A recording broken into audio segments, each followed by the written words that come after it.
you come out first. That's what we believe at Wyeth. So through the years, we have developed a series of firsts. And now we bring you the latest breakthrough, Alpha Protein.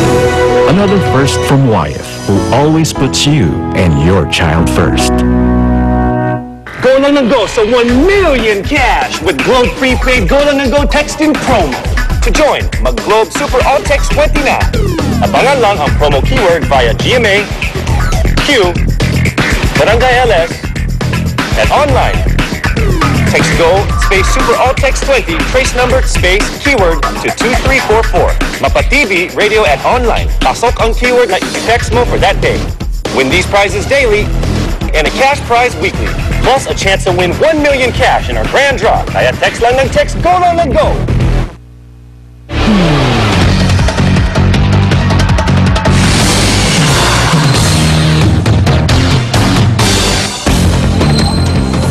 Ilang pasaway na sasakyan nasampulan na sa mahigpit na pagpatupad ng speed limit at traffic regulation sa Commonwealth Avenue sa Quezon City.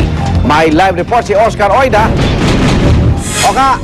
Yes, Igan, medyo marami-rami na yung nasampulan ng lalong pinagting na papatupad ng mga traffic rules and regulation ng MMDA dito sa kahabaan ng Commonwealth Avenue. At mula nga kaninang alas 4 madaling araw, Igan, ay sunod-sunod na natin nasaksiyan na mahuli ilang mga motorista, partikular yung ilang mga tricycle driver na kapansin-pansing medyo gulat na gulat, Igan, na matagal na palang ipinagbabawal ang tricycle dito sa may kahabaan ng Commonwealth Avenue. Kaya nang mahuli sila, ay talaga naman napakamot na lamang sila sa ulo. Igan, ilan pa sa mga nahuli, itong mga pampasaherong jeep at ilan pang mga pampasaherong bus na naaktuhan namang nagsasakay at nagbababa sa gitna lang naman ng kalsada, Igan. Ito ay bahagi pa rin ng pagpapatupad ng mga traffic rules and regulation ng MMDA dito. At hindi lang to basta-basta operasyon, Igan, dahil mahigit 200 personal ng MMDA ang na-dispatch sa lugar at gumagamit na rin sila ngayon ng tinatawag na radar gun o radar gun na ginagamit sa North Luzon Expressway para nga ma-detect yung mga overspeeding na mga sasakyan. So gamit ito ay mahuhuli nila na rin nila yung mga labis na bilis kung magpatakbo dito sa may kahabaan ng Commonwealth Avenue. At para sa unang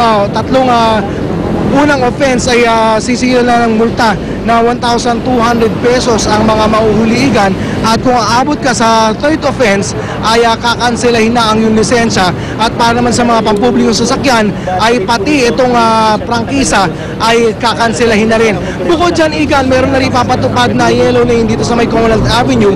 Kung ikaw ay magagaling ng Philcoa papunta dyan sa may Sandigan Bayan, itong rightmost lane, itong 2 lanes sa may bandang kanan ay okupan na ito ng mga pampublikong sasakyan, kabilang na yung mga pampasaherong bus. Yung next 4 lanes naman, yung may bandang gitna, ang okupa lang naman yan ay mga private vehicles, habang yung mga lane malapit doon sa Center Island, yan naman ay para doon sa mga sasakyan na magsasagawa ng U-turn sa lugar. Kaya na nagkaroon tayo pagkakataon na ma-interview itong si MMDA Chairman Attorney Francis Tolentino hinggil sa mga isyu nga ng kaligtasan ng mga motorista dito sa Commonwealth, at ito ang kanya naging pahayag.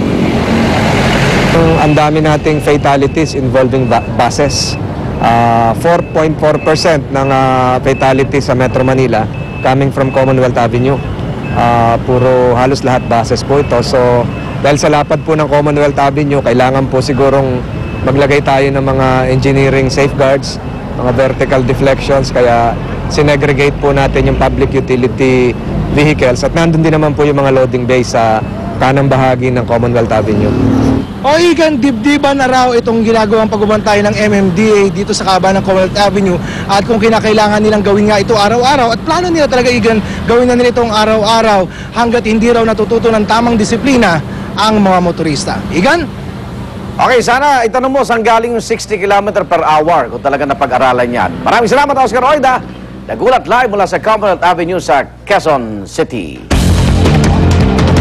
Pangunahing suspect sa bar exams blast na si Anthony Nepomuceno naging emosyonal nang humarap sa preliminary investigation ng Department of Justice.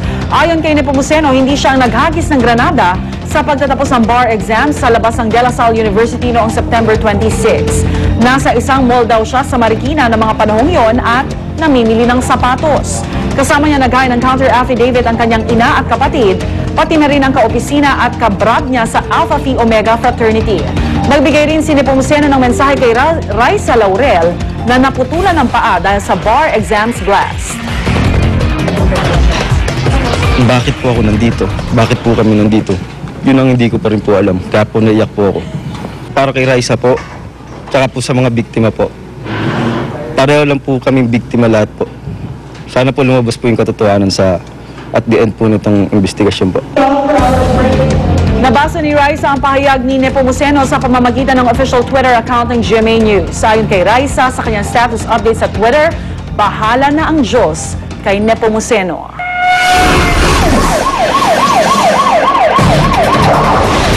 Inihinala ng snatcher ng cellphone, patay matapos barilin ng isang miyembro ng SWAT sa Quezon Avenue.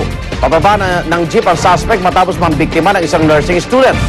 Agad hinabol ni PO1 Elmer Matibag ang suspect kahit off-duty na siya.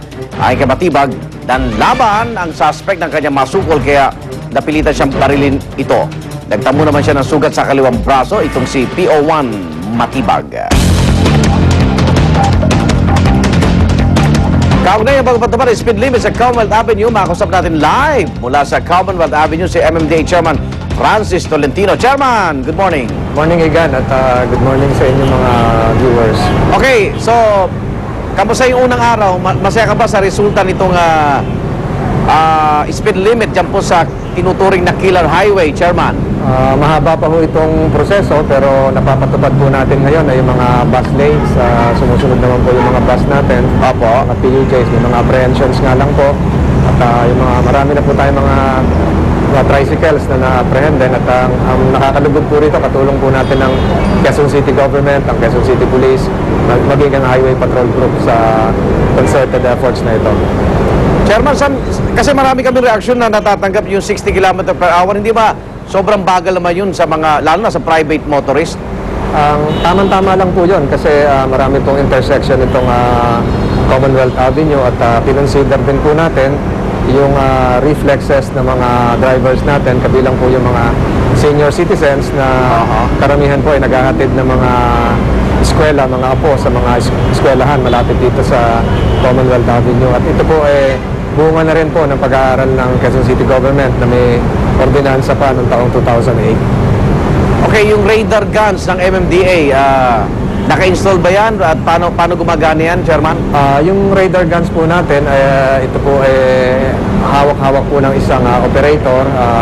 May camera na po yun, lalabas na po doon yung speed. So, ang ipopromote po natin dito ay no contact apprehension policy. Hindi po patitigilin ng enforcer, kung hindi hahayaan lang tumakbo at yung mga driver po na nagbabiolate ay makakatanggap na lang po ng summons buhat sa MMDA at paharap po sila sa Traffic Adjudication Board kung saan nila pwedeng ipaliwanag o iprotesta yung violation nila. Mukhang pinahiram sa inyo ng North Luzon Expressway yun, hiniram nga po, pero ito sigurong hiram na ito ay pamatagalan na lang. Pamatagalan na. Dahil alam naman po nila na kailangan po ito rito. At later on po siguro baka makabili na rin kami ng ganitong equipment kahit isa. Okay, bukod sa Commonwealth, may iba pa bang lugar na nais yung magpatupad ng speed limit, Chairman? Siguro po pag naging successful ito, baka implement po natin sa ibang area, sa lalong-lalo na sa Roas Boulevard. Okay, pati ba sa gabi may bantay dyan? Kasi karamihan ng aksidente sa gabi.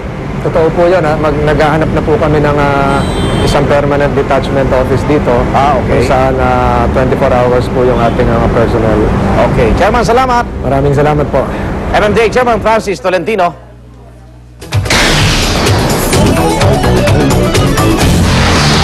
International Arrivals Hall sa isang airport sa Moscow, Russia, pinasabugan. Mahigit 30 ang patay. Aabot naman sa 130 ang sugatan. Sa videong nakunan nilang sandali matapos ang pagsabog, makikita ang makapal na usok na bumalot sa loob ng airport. Nagkalat naman ang katawan ng mga nasawi at maging ng mga sugatan sa pagsabog. Ayon sa investigasyon, isang suicide bomber na pinaniniwala ang terorista ang nasa likod ng pagsabog. Pinaigting na ang seguridad sa 2 pang paliparan sa Moscow, gayon din sa iba pang pampublikong transportasyon tulad ng mga subway. Residential area sa Hungary sinalanta ng landslide. Mahigit 50 bahay ang nasira sa pagguho ng lupa. Bandang hating gabi raw nang magising ang mga residente dahil sa pagdagundong ng lupa mula sa gilid ng bundok. Agad inilikas ang mga residente para makaiwas sa disgrasya. Dati pa raw napapansin ng mga residente ang unti-unting pagguho ng lupa mula sa bundok. Nauna nang nag-request ng pondo ang mga lokal na otoridad para sa shoring sa landslide-prone area. Pero hindi ito naaprubahan ng pamahalaan.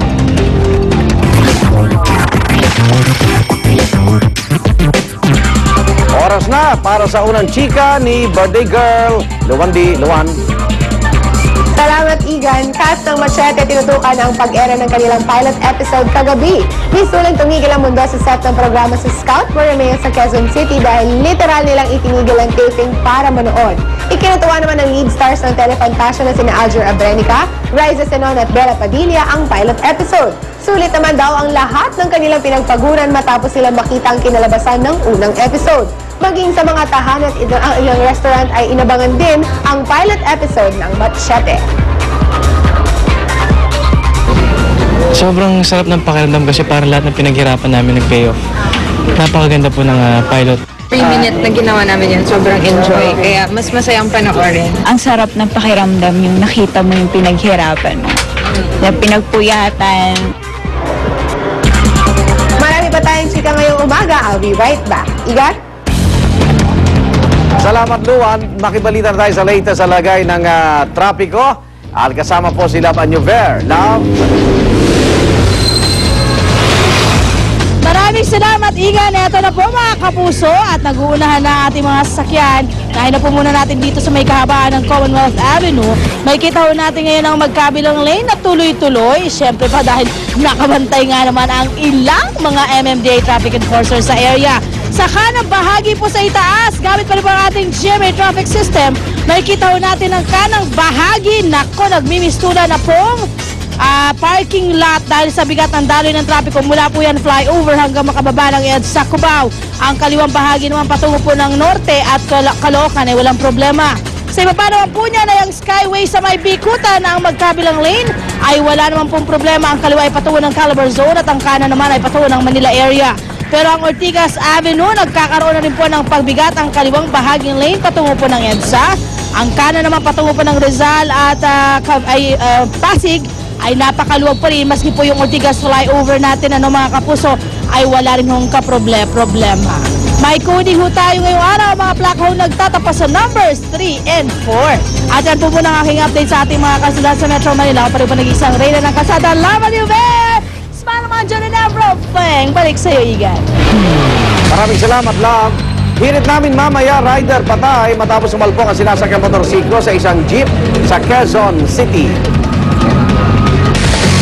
At mga dolphin na na-rescue mula sa isang circus tumutulong ngayon sa therapy ng special children sa Indonesia. At narito na po sina Lynn at Drew. Eto na, usapang pagkain na tayo, bro! Ako, paborito mo to. Pagdating sa fast food, hit na hit talaga ang hamburger. Or hamburger.